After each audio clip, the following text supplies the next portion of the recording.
What's going on, everybody? We are back with another episode of the Escalate podcast. I'm coming to you guys from looking out of my window right now, a very, very rainy day, but I hope that wherever you're at, the weather might be a little bit better. Today, I get to sit down and talk to one of my really good friends, Deklan McMichael. He is a hypertrophy and powerlifting coach based out of Australia.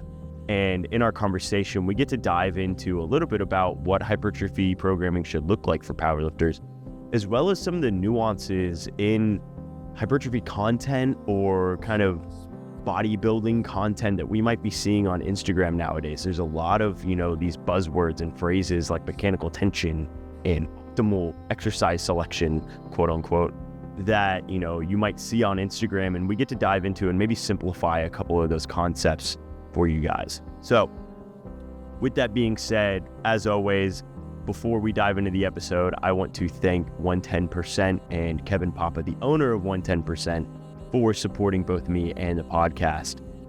I've always said that 110% is more than just a supplement company or a pre-workout.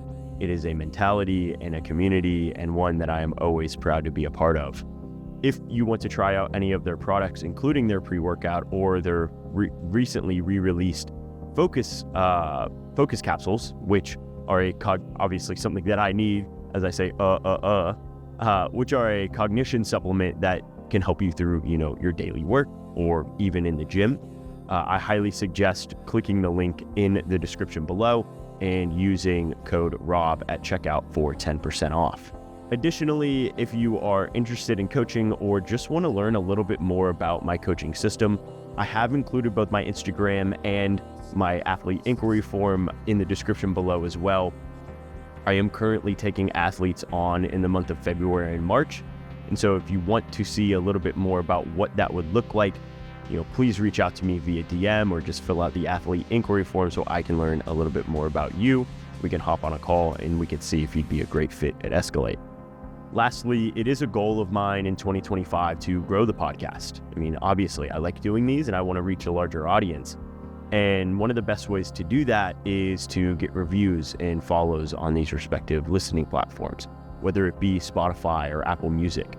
And so if you do enjoy this episode, or if you've enjoyed any of the episodes in the past, I would greatly appreciate if you guys could do that for me. Like I said, it's one of the easiest ways to grow the podcast and kind of push it through the algorithm. So I would highly appreciate that. But without further ado, I guess we will now head into episode 19 of the Escalate podcast.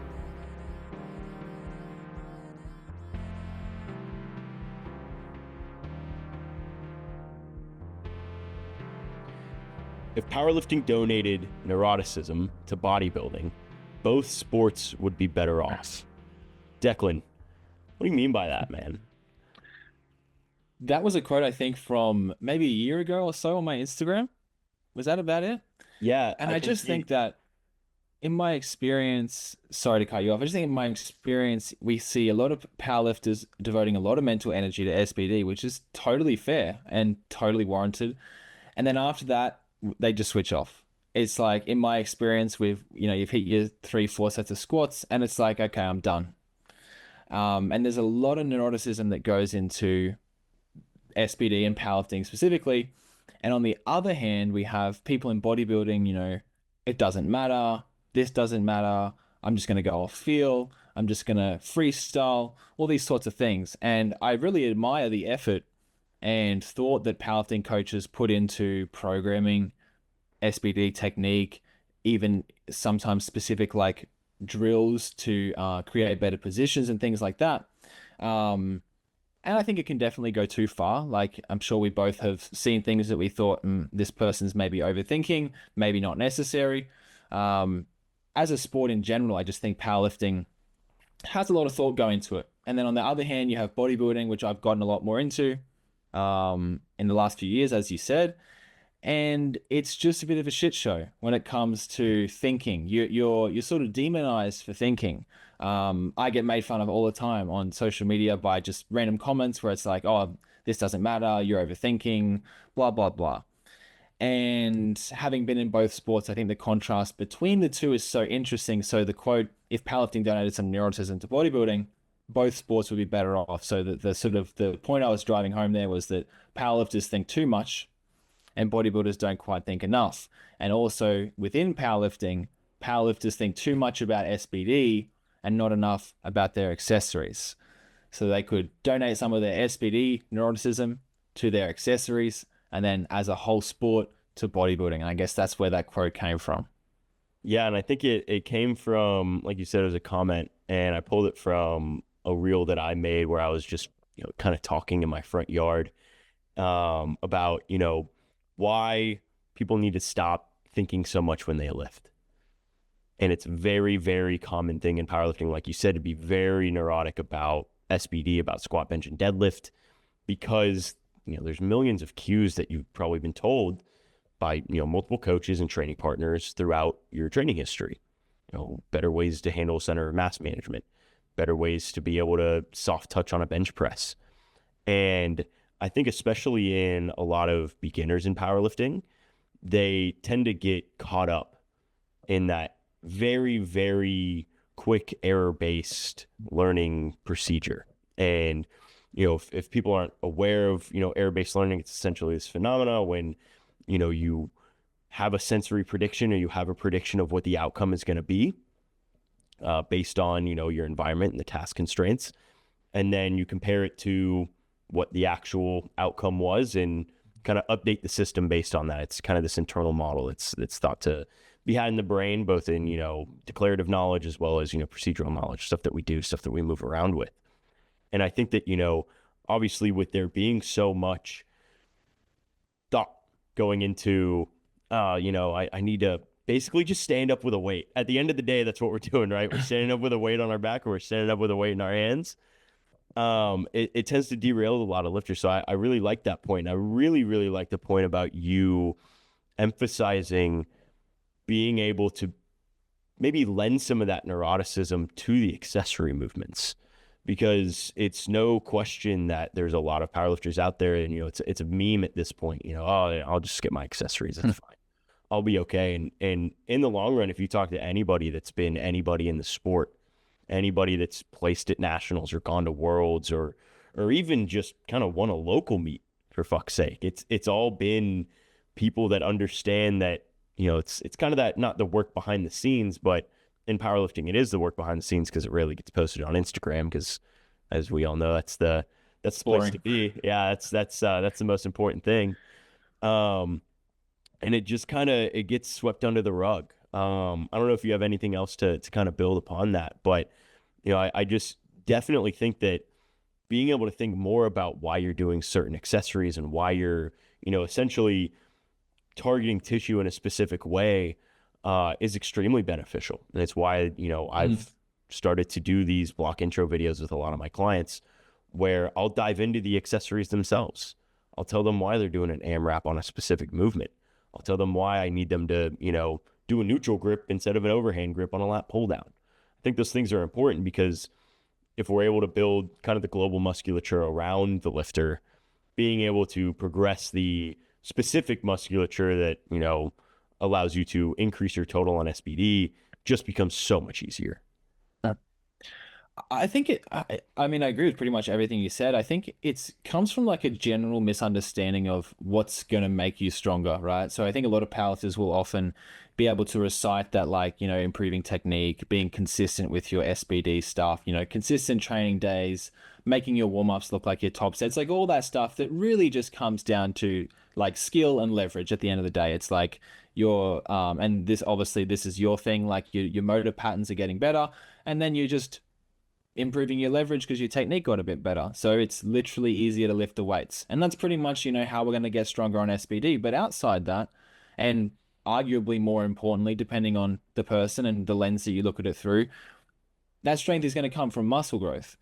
And at a certain point, like, if you look to someone at the top of the sport where skill is kind of, again, I don't want to use the word plateaued, but like how much better can their technique get? Very, very marginal improvements over the course of years. At that point, muscle growth is probably going to make the biggest difference. And of course, at that point, muscle growth would be slow as well. but I would say it's 1-to-1 in terms of how important it is. Probably even more. We've all seen someone who's jacked lifting with terrible form, and you're going, how is that happening? But you rarely see the opposite where someone is really skinny, looks weak, and is super, super strong. It's not very common. And at that point, it's just leverage, right? Like an upright sumo or a big arch on bench. Um, and I think, yeah, people, powerlifters, yeah, typically younger guys as well, sort of just follow that like model of more SBD is all I need. Um, and then the cycle continues: injuries, different sport, injuries into jujitsu, injuries into bodybuilding, whatever. We've all seen the pathway over and over again. It's Yeah, very common. I love I love the injuries into jujitsu. I think we both have multiple friends. I don't know what it is with the powerlifting to jujitsu pipeline, but it is still as It's strong as it strong. was in 2017 as it is in 2025. It's Hmm. absolutely absurd. I like the point that you made there about injuries, and I actually wanted to bring this up and wanted to ask if you've thought about that or maybe had any experience with, you know, seeing a difference between a lifter that potentially does take those accessories seriously. They do, obviously put the time and effort into them, and somebody that doesn't. I know I certainly have, and seeing the inherent, you know, maybe on the other end, lack of adaptation for connective tissue. Connective tissue does hypertrophy, much like muscles do. And tendons and ligaments, they get larger and they get stronger and they're able to handle more load. And when you put more load on that kind of stretch, I don't have a stretch shortening cycle, but the stretch cycle, I guess, that they have, you're able to uh, grow strength in those in that tissue, and it 100% decreases the risk of injury. It's why I think that a lot of, elite endurance athletes are now finally getting into strength training. It's been a huge trend over the past 2 years, 3 years. You think, guys like Nick Bear and Sally McRae, she's one of the most um, prolific ultra runners in the world. And she squats and she deadlifts and she bench presses. And it's because she understands that building muscle strengthens more than just the muscle. It strengthens everything that surrounds it.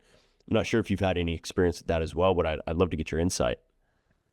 Yeah, I mean, it's hard to make it like a direct link between training like an idiot and getting injured because again, we've all seen someone who you're like, how is this person still healthy?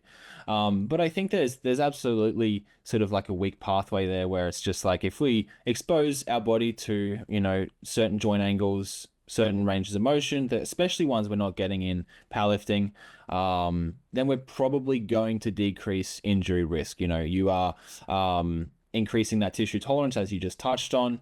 But again, in general, just being bigger and being stronger probably decreases injury. I don't know if we have great research on this, but there is a reason that exercise is like the leading treatment of pain.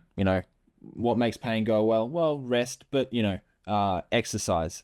And I think that some people sort of see that as like oh well, treatment for like lower back pain when you're old is to exercise. Like, well, sure, but treatment for very specific powerlifting type injuries is also more exercise, different exercises that you weren't doing before, very regularly, alongside rest.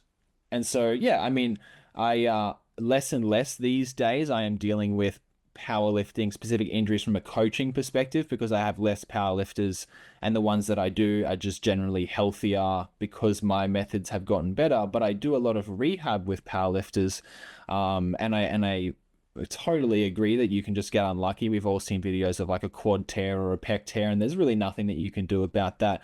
Um, you know, but the trends are quite common.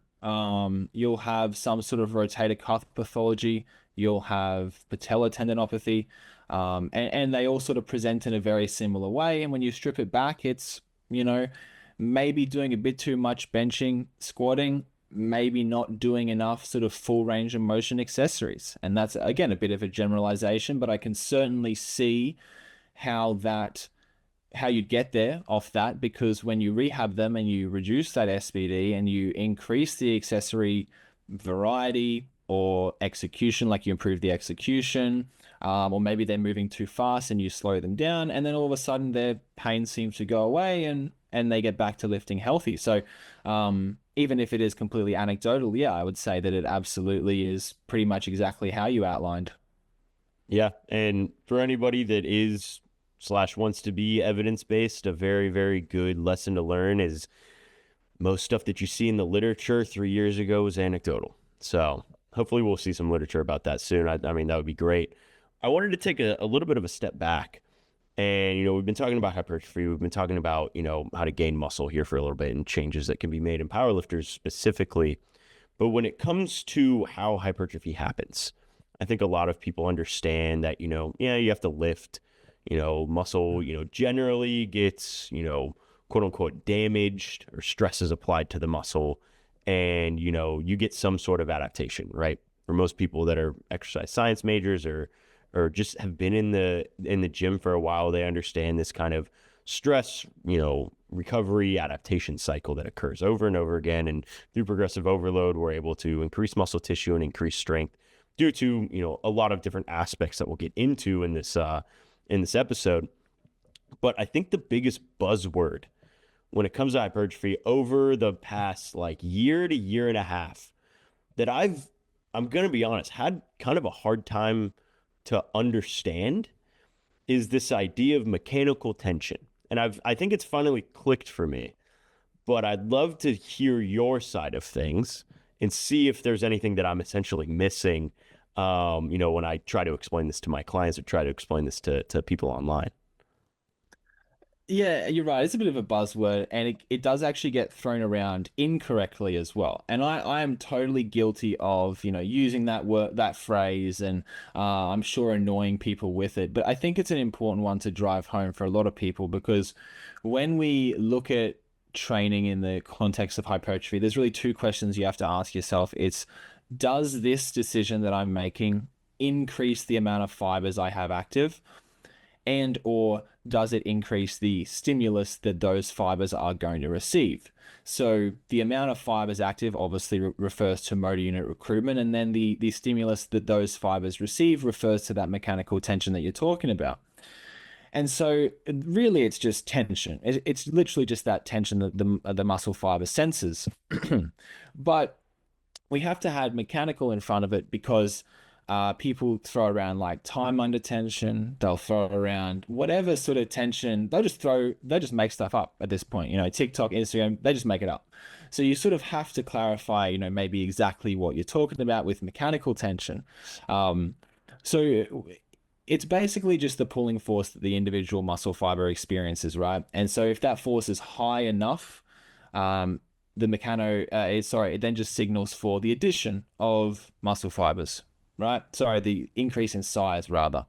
And so to get that stimulus to be high enough, you just have to slow the reps down. Now, you can slow the reps down intentionally and mechanical tension will increase. However, it has to be involuntary because it's not just mechanical tension. It's obviously that motor unit recruitment, mechanical tension relationship. So a good example would be just grabbing like a 5-pound dumbbell and doing a really slow curl. During that slow curl, you're experiencing a lot of force because the cross-bridging cycle is very slow, and each individual muscle fiber is producing a lot of force. But because it's so easy and you're not actually trying, your brain hasn't switched on that many muscle fibers. And so the ones that you actually need to stimulate to grow are completely switched off. There's no need for them. So basically, there's only two things you really need, and they're sort of the same thing. You need to try really hard and have the reps slow down. And so it's pretty much, again, the same thing. You just need to try really hard. So yeah, I guess the need to specify mechanical at the front of tension is because people often say time under tension. They think that like an increase in time, again, mechanical tension doesn't really exist on this like continuum of seconds. It is more on the force velocity curve. So yeah, basically you can draw the sort of comparison that like if I was going to curl a really slow dumbbell, I'd have a lot of mechanical tension. So if I'm going to curl a light dumbbell very slowly rather, I'd have a lot of mechanical tension. But I would need to actually be trying really hard to switch on the fibers I needed to experience growth. Um, so that's, I guess, a brief explanation of it without trying to like make it too complicated at all. But that's pretty much the entire thing, really. It doesn't really get any more complex than that. Yeah, and it's definitely something that, again, like I said, I've had a hard time wrapping my head around. And the best way that I explain it to people is, I'm glad I was right, but kind of exactly what you were saying. It's fighting for velocity loss. That's what I use. We talk about velocity loss in powerlifting via like a perceptual or perceived effort. So in RPE, you'll generally, as soon as you get to know a client, 3-4 months into coaching them, you'll be able to know, this specific velocity loss, they're probably around an RPE 8. This, it's an RPE 9. This, it's an absolute max, right? And it's the easiest way to explain it because, at that point, they know they've done max squats. They've done max bench presses. They know what it feels like to have the bar just stop and for them to have to really push through. And I think if they can just start applying that to their accessories as well, not just getting under the bar and doing what they perceive as an RP 8, but actually fighting for, velocity loss and making sure and understanding that it's okay for that to happen because these smaller, muscles that aren't as important, in squat, bench, and deadlift can just be fatigued much more quickly, or not much more quickly, but much more often, in a larger frequency. So yeah, I'm glad that what I've been explaining to my clients essentially has been correct. If I can kind of wrap that up. That's exactly how I'd explain it.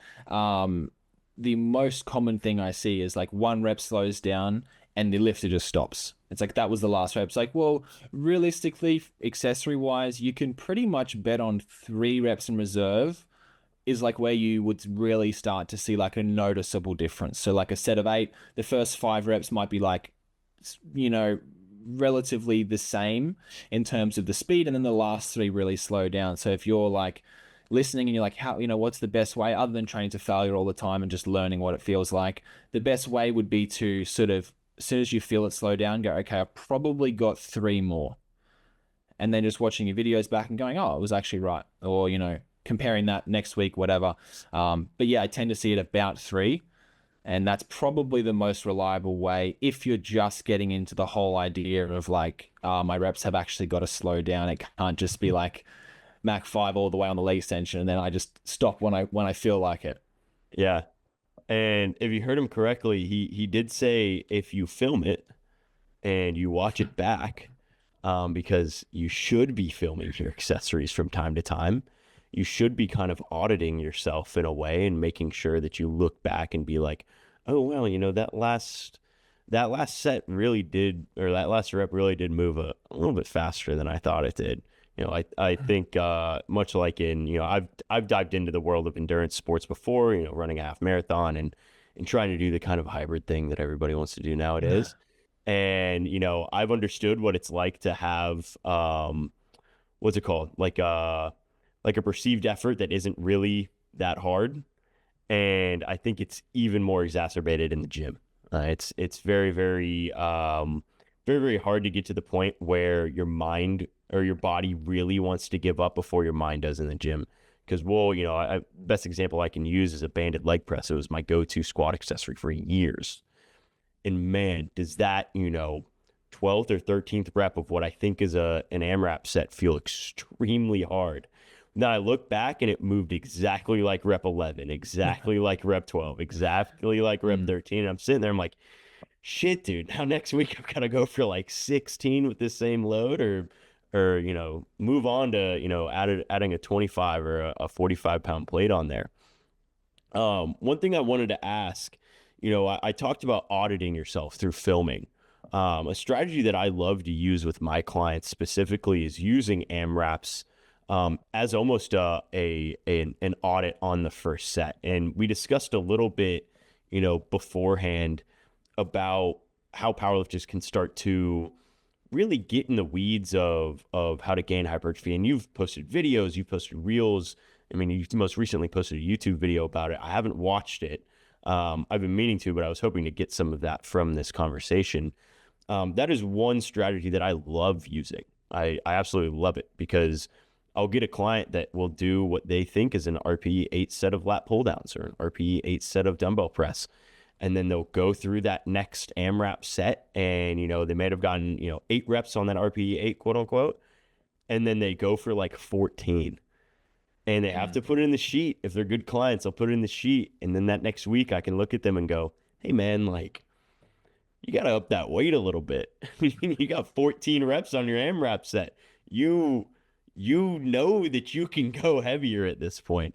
I'm not sure if that's something that you use. I'm not sure if you have maybe any other strategies that coaches could use to kind of push these concepts on their lifters, other than just telling them, hey, you need to train hard. Because I think we all kind of do that as coaches. It's a little bit harder to actually, kind of make them do it involuntarily. Yeah, you got to trick them a little bit. I think that's the sort of what you're doing there with that AMRAP. I think that, I guess it depends on the way that you're coaching and like the methods that you use, because I guess I sort of put the foot down and I'm like, you've got to send your accessories as well. And powerlifters generally are less inclined to versus like bodybuilding clients. So it is a bit of I completely empathize. It is a bit of a mission to sort of get them to send it through. But I always just hammer home the speed thing, because the speed won't lie. And you're right about the AMRAP. I think it's a great way of doing it. Like you said, you literally just do the first set to whatever prescription you want. On the second set, instead of riding 1 RAR or even like 0 RAR, even just riding AMRAP, it's a different sort of mindset. It's not like I'm going to go till I fail. It's like, let's see how many reps I can actually do here. And even just that small change might make a big difference. But it's an important point, because depending on the exercise, but almost like reliably every exercise, the second set should not be as strong as the first one. So even if you're matching reps, let's say you do a lat pull down, for example, generally actually quite a difficult movement to progress. It's, hardest at 90 degrees. So sort of harder in that bottom range. A lot of people find it tricky to add a rep, to add weight. Same with sort of lateral raises. If you do, say, first set to 1 rep in reserve, so RPE 9, you might do 8 reps. You should not be able to do 8 reps again to 1 rep in reserve. I would almost go as far as to say that you probably shouldn't be able to get 8 reps no matter what on that second set if you kept the weight the same. So like if you're listening and that sounds really tricky or like really maybe untrue, give it a go. Like do that AMRAP, see if what Rob is saying is applicable for you, because in my experience, the fatigue kicks in very quickly and you shouldn't be able to match, right? Because like fatigue in its definition is like a temporary reduction in performance, right? So if we are agreeing that a set causes fatigue, which it will, we can then agree that that fatigue is there in the next set. Some of it, if you have a good rest period, some of it will still be there no matter what. You shouldn't be able to match. So again, an example might be like a hack squat. You do an actual hard set of hack squat to 6 reps, say it's 1 rep in reserve. That next set should not be as good. Like you should not be able to replicate that the next time. And if you can replicate it, then it's a pretty cement sort of, it's a good tell that the first set wasn't hard enough. So if you consistently find that your second set is just as good, it should never be better, provided that it's not prescribed to be harder. If it's the same intensity prescription for both sets, it should never be better. If it is better, it's an indicator of 2 things. Maybe your last warm-up for that first set wasn't good enough, wasn't heavy enough, you weren't paying attention. But more realistically, and probably more commonly as well, would this just be that that first set wasn't as hard as you thought?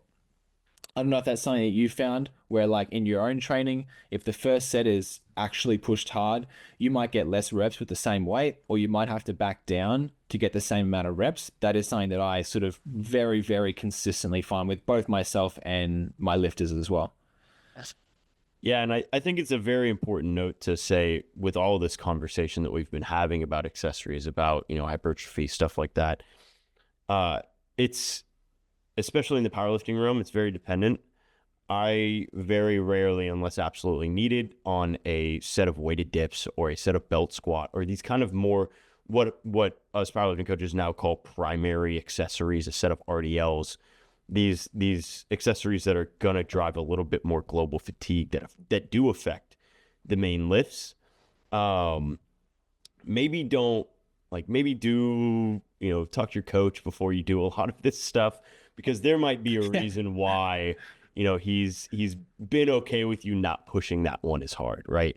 A lot of times I will give belt squats to clients that just generally need to feel a squatting pattern more often, and going through 45 reps or 40 reps of a squatting pattern over a week outside of their just competition squatting absolutely does that.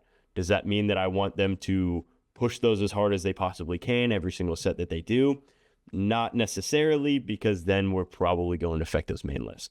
So I just wanted to make that note there. But moving forward, something that you have been mentioning previously, and something that I picked up on that previous answer, was this shift in mindset. And you recently posted a reel, and it was a very good reel. You did ask for feedback. I saw on your story. Fucking loved it. I love that editing style. If you keep doing that, I see very, very cool things. I'll as long as the editor's still ready to help me out and get paid to do that, I will definitely still be doing that. Yeah, no, it was a really, really cool editing style on that. So I wanted to give you your flowers there, but the message behind it, nonetheless, was just as important, if not even better. And for those of you that haven't seen it, he essentially outlines this reason why when you're with your homies, when you're with your buddies, or your friends in the gym, it's much, much easier to push your training really hard. And it's this kind of level of motivation. It, increases arousal level. I've touched on arousal level multiple times throughout this podcast, but if you haven't heard it before, we essentially see in performance in general this kind of bell curve of arousal, where on, the left side, when you have very low arousal, if that's on the x-axis and performance is on the y-axis, you have very low levels of arousal, you kind of feel apathetic, unmotivated, and you just don't perform as well. And then somewhere on the other side, when you have very high arousal, you're very energetic or you're very stressed, you have this kind of like anxiety and potential, what I call in powerlifting, too much hype to remember how to lift, right? People forget these important cues that we give them. But somewhere smack dab in the middle, there's this level of arousal where performance just fucking skyrockets.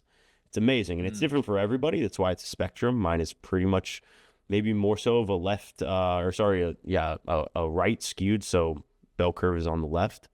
A lot of other people that I know, they're very much so the hype people, and I've got a lot of clients like that. And I've had clients, this past time that I went to nationals, I had to ask one of their friends, like, hey, are you going to be back in the warm-up room while he's there? Because I can't get him to the point that I see you guys get him on videos for him to perform well. I just don't have that in me.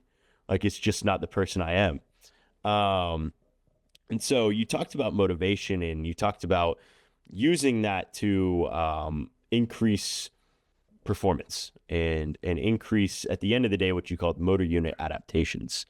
And I wanted to hear your opinion, one, on the motivation stuff, and maybe have you dive into that a little bit more, but also on this motor unit recruitment stuff, because that's something that I'm personally interested in.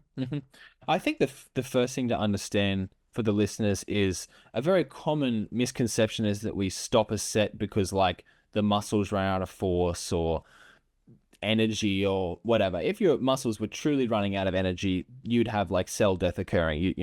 They would start to atrophy away.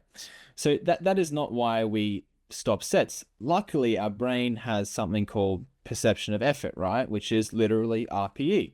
And that's a built-in mechanism to protect us from training so hard that we cause those things.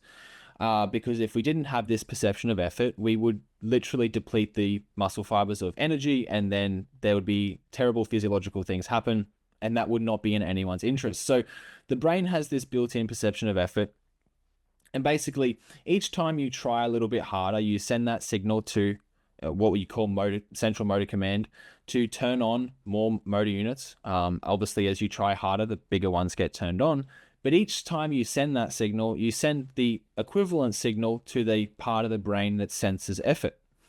So let's say I send like 50 arbitrary units to motor unit recruitment. I send the same 50 to that perception of effort. So as motor unit recruitment increases, which would be trying harder, lifting heavier, so does your perception of effort. So this is literally just why the third rep of a set of squats feels harder than the first one, because it is harder. And so today's a great example for me. The gym was the absolute last place that I wanted to be. I did not want to go, not motivated whatsoever. Not that I ever am really, but I did not want to be there, and I was hating every second of it. And I lost like 2 or 3 reps on the lying hamstring curl. Not optimal, not advised, but all that was that my motivation was so low, and the negative associations that I had in my head with the gym and specifically that exercise at the time were so great that my perception of effort increases. There's literally no way that I got 2 reps weaker than last week, because I theoretically should have got stronger. But because I was so much, I guess, more vulnerable to these negative feelings that increased my perception of effort, I then had to terminate that set earlier. So there's a lot of really fun and sort of interesting ways that we can, as coaches, work around this. You know, powerlifting might be waiting till a certain time to train with your friends.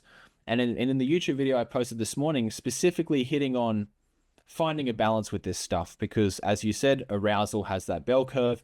There is a certain amount that's good, but also sort of on like a timeline of your sort of lifting career, if you will, you're not always going to train with the boys. You're not always going to be sort of training. I guess when I was at school and university, I just trained whenever I wanted because it was online uni. And that was only temporary. And I sort of got used to training when I wanted to. And then when I couldn't do that anymore, it was tough. I was training on life's schedule rather than my schedule. And so we get used to these optimal circumstances, training with the boys, all this arousal, you know, perfect pre-workout timing, 110%, shout out Kevin. You get hooked on these things that you just can't use forever. You know, you can, but like anything else, like dopamine, you do it too much, you need more the next time, and then you run into a caffeine addiction, or you're not sleeping, or, you know, you can't train because the boys aren't there, whatever. We get hooked on this sort of arousal stuff that makes us lift better, right? That is science, it will help. But we just have to recognize that it's not always going to be there. And it's something that you have to sort of periodize, right? Like, as stupid as this might sound, I periodize like pre-workout, coffee, even music with the block. Because if I go crazy week 1, you know, lots of carbs, specific music on the way to the gym, heaps of pre-workout, where do I go by week 4? You know, it's the same reason that we don't start blocks at RP9s, because where do you go from there? You can't. I think it's a really interesting one. I think that we sort of, as we, you know, especially in powerlifting, get more experienced, you just have certain habits that are probably almost subconscious, sort of indescribable habits that help you regulate your own performance. I'm sure with, you know, your busy schedule, like you just posted something before, you sort of know when to push and when to pull back.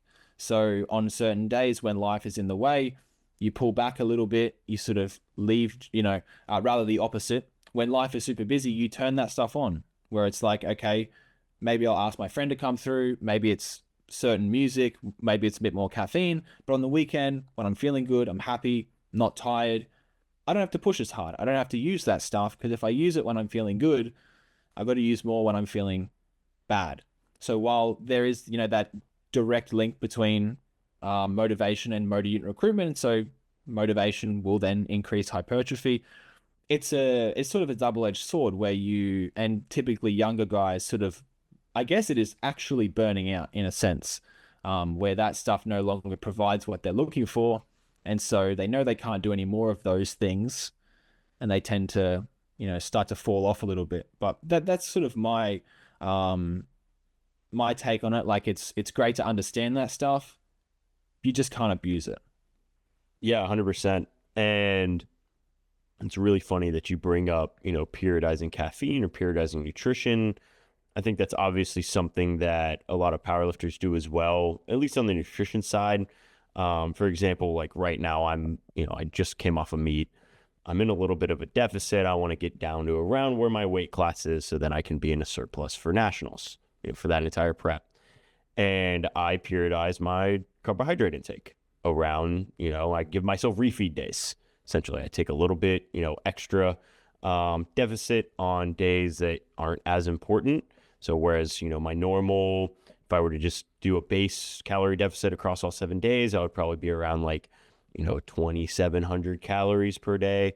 Instead, I eat around, 2,400 or 2,500. And then, around Friday, around Saturday, my, big primary sessions, I increase back to my maintenance calories. I kind of shift my, macros around, and I basically load all of these carbs back into my system so I can have proper glycogen stores for actually doing the lifts and feel heavier, actually get into the gym at a heavier weight, wake up, feeling rested, recovered, all of those things. But with that aside, I said all of that to somewhat make a joke. I think that you talking about periodizing caffeine is where every single lifter starts to mature in the gym, you know? And it's something that I've noticed myself doing, especially getting into, my late 20s. I cannot drink an energy drink at 6 p.m. the way that I used to be able to and wake up in the morning and feel like a normal human being, much like I can't have the 3 beers a night that I used to have in college and wake up the next morning and just feel skipper and ready to go to class. I mean, after 3 beers at this point, I don't drink very often now, but after 3 beers, I feel like I'm useless the next day. I'd be drunk after 3 beers, mate. It'd be over for me. Yeah. Yeah, I drink maybe, on average, a couple drinks a month. One of those was this past weekend with my fiance, and I woke up on Sunday and I was like, wow, 3 drinks and I'm toast for the entire day. I need every liquid IV on the planet. I'm the same with you. I don't drink and never really have since I got into training, but like occasionally, like there's 21st birthdays and whatever. For you guys listening, I'm not 35, I'm 22. Yeah, much younger than me. 21st birthdays. But no, I had a drink on a holiday recently, and I woke up the next morning. I was like, holy shit! Like, and for powerlifting, it makes a big difference. Bodybuilding, marginal, I guess, in terms of performance, but powerlifting, that would throw you right off. So yeah, I think it's much more important. And I guess I probably am at that age where it's like, you mentioned the joke about the maturing in the gym. It's like, oh, actually, like that's just giving me really bad anxiety. Like that's not what that's like when I was 18, I was like, yeah, that's what 18 feels like. Like I'm anxious, I'm at uni, like, yeah, totally. And now I'm 22 and I'm like, everything's a bit more stable, job. And I'm like, oh, actually, this isn't normal. Like you're not really supposed to feel on edge all the time. I'm like, I'm not, 18 anymore. This is strange. And then I was like, oh, that is actually why it was pre-workout. So maybe I shouldn't be drinking 700 milligrams of caffeine. Yeah. Maybe that's not the most optimal thing. Who would have thought? Yeah. Who would have thought that? Yeah, I mean, we going off of that tangent there. I do want to ask, obviously with that video that you posted about, great tips for powerlifters that want to maximize their hypertrophy. They want to get the most out of their training. We've talked about a lot of it right now. Is there anything else that you think that a lot of powerlifters are maybe not taking for granted, but are just not aware of?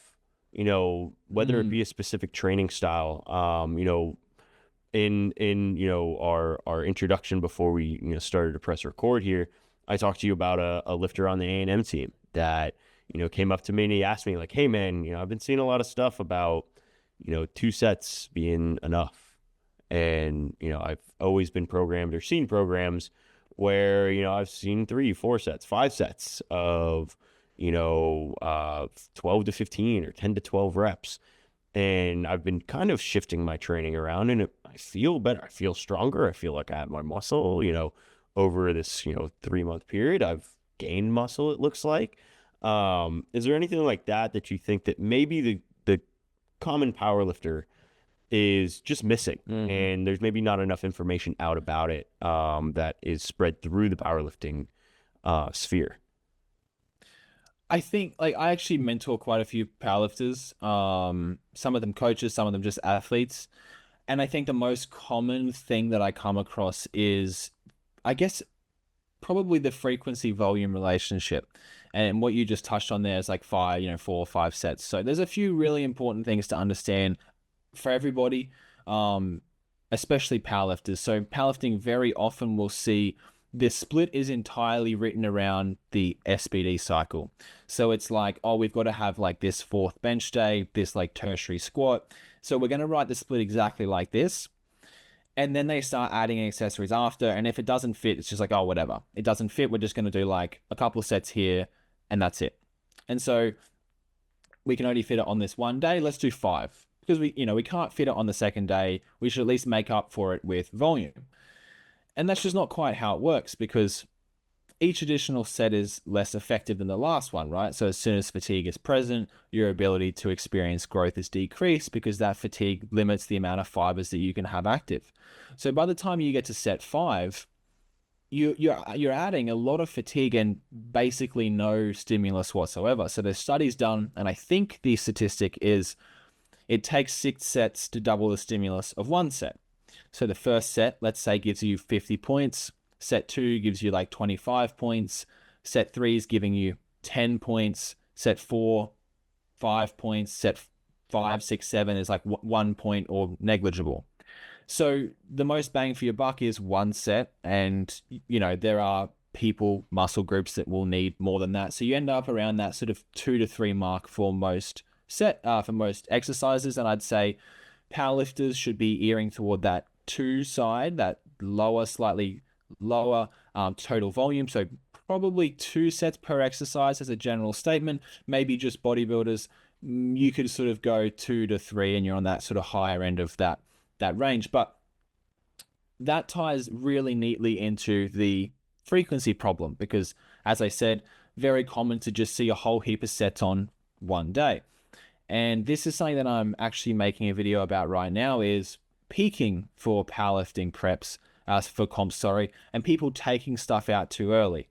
So basically, after an effective workout, you have about 48 hours where your body, or your brain rather, is telling your muscles, actually, we should probably add a bit more size because that task demanded this of us.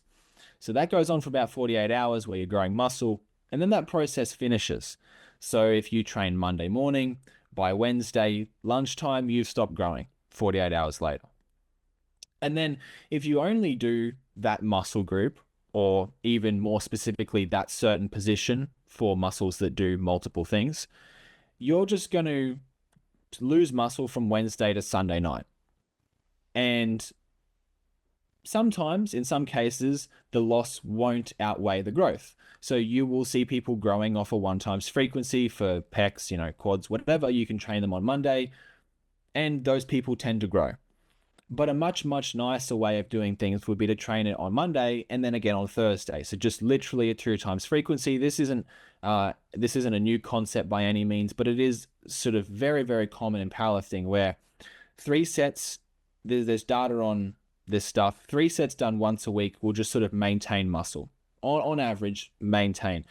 2 sets, 1 set once a week, you're probably losing muscle. It's not quite enough. So if 3 sets once a week is maintenance, you want to do a little bit more. So you could say like 3 to 4 sets will give you a little bit of growth, sure. But a much better way would be to just do like 1 to 2 sets on Monday and then another 1 to 2 sets on Thursday or Friday. So now you have that growth period from Monday to Wednesday. Then sure, you lose a tiny bit of muscle from Wednesday to Thursday, but then on Thursday you train again and you go for another 48 hours, and then you lose a tiny bit on Sunday, but you train again on Monday.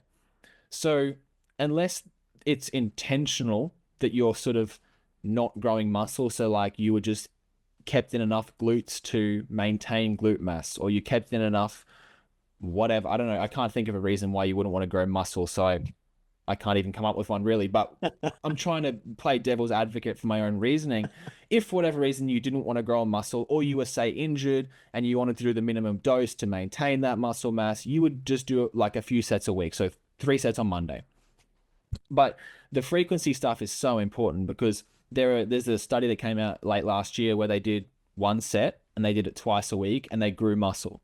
So if you compare 1 set twice a week, growing muscle, to 3 sets once a week, maintaining muscle, it's obviously so very important that we use a higher frequency than one, so you're in that 2 to 3 range for everybody. For powerlifters, probably staying in that 2 frequency range. So training a muscle twice a week is going to be significantly better than once a week. And that's the sort of the most common one, where it's like, oh, we'll just do 8 sets of quads in a row and we'll be sweet. It's like, well, you could do 3 sets and just like split them up and it'd be so much better. You'd be less fatigued, you'd be more motivated, it'd be more time efficient. You wouldn't be creating muscle damage, which decreases growth, decreases strength. There's a lot to it.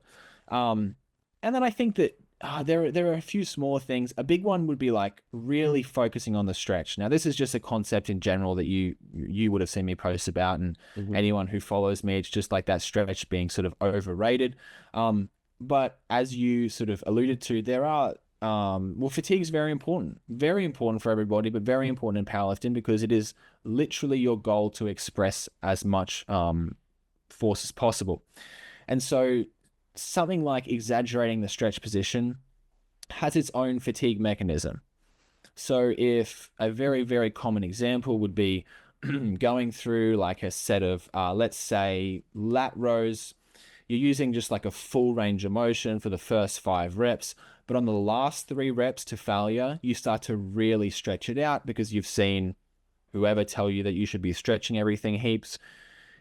That's a very accelerated fatigue mechanism, and that's just that calcium ion comes straight in, basically explodes everything in the muscle. I'm using just normal terms, explodes everything, blows it all up, and then you can't really produce contractions.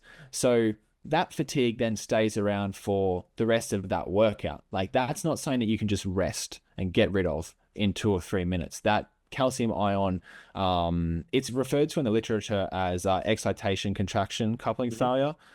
And it's just like, you just let in too much calcium in that stretch position because it opens up the channel, and then you're just so fatigued. So like powerlifters, at the end of a set, you're just like, oh, it feels good. Or like someone said, I should do this big stretch, like pec deck, pec press, whatever, before your last rep or after your last rep. That is like the super low hanging fruit. Stop doing that. It doesn't promote growth. It's just promoting fatigue. And so like little things like that, where it's like the volume frequency thing, that's like a big overarching problem. But there are more specific things like stretch positions, even like slower tempos, increasing metabolite accumulation, again, fatigue. And then on a case-by-case basis, exercise selection, where it's like powerlifters are very, very focused on SBD, but when it comes to exercise selection, some coaches are just like bicep curls, tricep extensions, rows, pull-ups, done. Sort of like just throw whatever like the first word is that comes to mind into the program and you're done. Because then we look at things like regional hypertrophy, like, so what you said before about, someone who maybe doesn't want to maximize lower lat growth because they're just a common man. They just want to get jacked. But if you want to go more specific, we have regional hypertrophy. So different parts of muscles doing slightly different jobs. The lats are a good example, where you might argue that doing the same exercise is better than having variety because different muscle fibers are recruited. And so there's a big rabbit hole we can go down with this sort of thing. But in general, if I had to sum it up, it's the volume frequency thing, and then just intentionally adding fatigue. So big stretches, drop sets, supersets, whatever silly method that anyone can come up with that isn't just a normal set, doing that kind of thing and not really realizing how real that fatigue is probably one of the biggest problems. Yeah, I really like the way that you kind of frameworked what I would normally say is recovery. If I was explaining this to somebody, I would say, oh, you should do, if you did like a normal upper lower split, right? You should do your upper day on Monday and then your second upper day maybe on Wednesday or Thursday, because you want to maximize recovery. That's how I would say it. However, I think that it was very, very cool to communicate that in a way that kind of flipped the script and talked about, yeah, you're maximizing recovery, but at the end of the day, you're maximizing muscle growth because that's what's happening as you're recovering. And I just don't think I've ever thought of it in that way. I don't think I've ever thought of, recovery being the muscle growth, process. Because at the end of the day, yes, I'm a, exercise science guy. I do all of that kind of stuff, but I'm much more on the behavior side. I don't do a lot of the, cell biology. I know how, the motor unit works because it's what I'm doing. Like I said, I'm doing my dissertation on the motor unit. And changes in behavioral skill learning to the motor unit due to resistance training. But when it comes to specific, like you said, the calcium ion stuff and, all of these, stretch mediated metabolites and all of that is just like straight over my head. Because I'm not an exercise physiologist.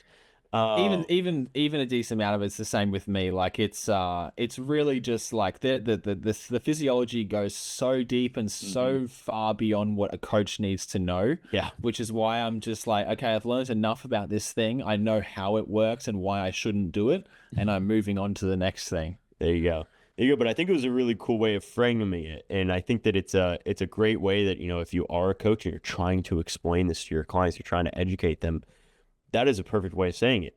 Tell them, hey, we're going to put some sets on Monday and some sets on Wednesday or Thursday because I want to be able to maximize muscle growth, not maximize recovery, maximize muscle growth. Because, much like we said before, all that's going to do is tell them, oh shit, then I've got to go really hard because I really want to maximize my muscle growth.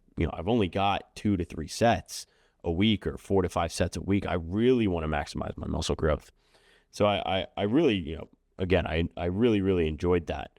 On a separate note, you did talk about my mention of the common man. And I wanted to ask you, obviously a lot of your job as a coach is trying to figure out ways to create as much muscle hypertrophy as possible in your bodybuilding clients, create as much muscle hypertrophy that then, obviously increases strength in your powerlifting clients. But when it comes to people, like you said, they just want to get jacked. They don't care about their lower lat insertion or the iliac, lat pull down. That's the most quote unquote optimal. And, in our notes sheet here, I even put in all caps, like, what the hell is a lengthened partial? Because, it gets very in the weeds of how you should be even doing, not even just the exercise you should be doing, but how you should be doing the certain exercises. When you look at the big kind of overarching picture and you were to give advice to, somebody that is generally fit, but they just want to get a little bit more jacked. And I assume that a lot of the advice that you give is stuff that you've already talked about. But do you think that a lot of the stuff that they might see on Instagram nowadays, with these, evidence-based, quote unquote, exercise scientists, do you think it's needed? Do you think it's something that they can kind of look at and be like, yeah, maybe I'll try it, maybe I won't. If it feels good, I'll keep doing it. Because again, that increases them getting back into the gym. Because as somebody who's dived into, lifestyle coaching a little bit with people that are just untrained, wholly untrained, I've been trying to tell them, like, hey man, when you go to YouTube University, when you go to Instagram University, you try and understand this stuff from, 7 different opinions and 7 different, lines of research that they're spouting. It's going to all be really confusing. So if you were to maybe summarize it and again, let us know if it's really needed. If it's not needed, that would be fantastic. I think that if I had to, like, let's see how, like, the smallest amount of bullet points that we can use here for this. Like, if you're the average person, you just want to get jacked or you want to get stronger, whatever, or you just want to be healthy, I would pick 3 or 4 days a week. I probably lean toward 4 because 3 would probably be full body. Full body is quite hard to program. Most people are going to stuff it up. The average person probably can't write a really good full body program. So let's say we go with 4 days a week. We're going to do upper, lower. All you need to do is then just train every muscle twice a week. So in your upper session, make sure you do pecs, shoulders, back, and arms. And then the second upper session, do it again. If you want to use the same exercises, great. If you think that's going to be fun for you, awesome. That will ensure that you have the most specific sort of recruitment that you can have of muscle fibers because it's the same movement, same joint angle, that would be totally fine. If you want to use a bit of variation, you can have exercise A, exercise B. So flat press on Monday, even incline press on Thursday or pec deck on Thursday. You can have a bit of variation. I wouldn't do A, B, and C workouts ever. You might hear of having like a rotating sort of split where you have A workout on Monday, B workout on Thursday, then the next Monday it's C workout, and then back to A workout on Thursday. Don't do that. That's a bit too much variation. You're sort of complicating things with for no need, and then it's hard to track progress. So do 4 days a week. Train each muscle in each session. Do straight sets. Don't do lengthened partials. Don't do drop sets. If you want to do supersets to save time, just make sure they are opposing muscle groups. So quads, hamstrings, triceps, biceps, chest, back. The reason that those are okay, it's because it's different muscles and there are fatigue mechanisms that exist on the local level. So in the actual muscle fibers you just trained. And then you just look at things like 2 to 3 sets per exercise, resting for 2 to 3 minutes, do 5 or 6 exercises per session, use compound movements like a T-bar, presses, whatever. It can be really, really simple, and Instagram really complicates it a lot. Yeah, no, I completely agree. And I think that's maybe a great way to end the episode, because it's just kind of very concise, discussion and phrasing there of what we just talked about as a whole. So, I do want to thank you for joining me here. This is honestly one of the most fun episodes I've recorded yet in 2025. I think there was a lot of good discussion, a lot of good back and forth. A lot of my episodes, I just tend to ask questions, but I was able to actually provide some input here, which was fun. I will give you the opportunity to plug stuff. Obviously, I know that you've most recently started a hypertrophy course. I know that you do offer coaching. Obviously your YouTube channel and your Instagram. All your Instagram and your YouTube channel will be linked in the description for anybody that wants to look at those. But if there's anything else that you'd like to plug, I'll give you the opportunity to do that now. Thanks, man. Again, I appreciate you having me on, and I'm glad that you enjoyed it. I think that you sort of covered it. You covered it there, but one interesting thing that you don't know and nobody knows yet is that someone and myself are working on a hypertrophy course for powerlifters. So we are bridging the gap on this exact discussion. We are sort of quite deep in the planning. I've been writing. He's much more well known than me in powerlifting, actually. I'm sure I can mention him. It's Thomas Lilly. So, Theo Maddox's coach, Dan Grigsby's coach, Colin Limit Breaker. We're teaming up. I know him quite personally, and we're teaming up on a course for powerlifters. So, like I said, bridging the gap between hypertrophy and powerlifting, specifically for powerlifting, because it's one of my most common questions is, how would I do this if I was a powerlifter? And I can't just put in the comment section. It's just how you would do it if you were a bodybuilder. Yeah, just do it like that and then do a little bit less of it. Yeah. But yeah, that's coming up probably closer to mid-year this year, which will be super exciting. So keep your ears and eyes peeled for that. But no, other than that, man, like you said, just coaching, and YouTube would be fun. If you enjoyed this, you might enjoy my YouTube. There's hours so far of powerlifting stuff on there as well. But yeah, once again, thank you very much for having me on, man. I really enjoyed it as well. Awesome. And like I said, and like he said, everything will be in the description. So if you want to check that out, I'll give you a chance. But to anybody listening as well, I'd like to thank you guys. Obviously, if you've made it this far, you've really enjoyed the discussion. And if you do have any questions, I know that, obviously Deklan will, have his DMs open. You'll be able to answer some things, as this episode comes out. Absolutely.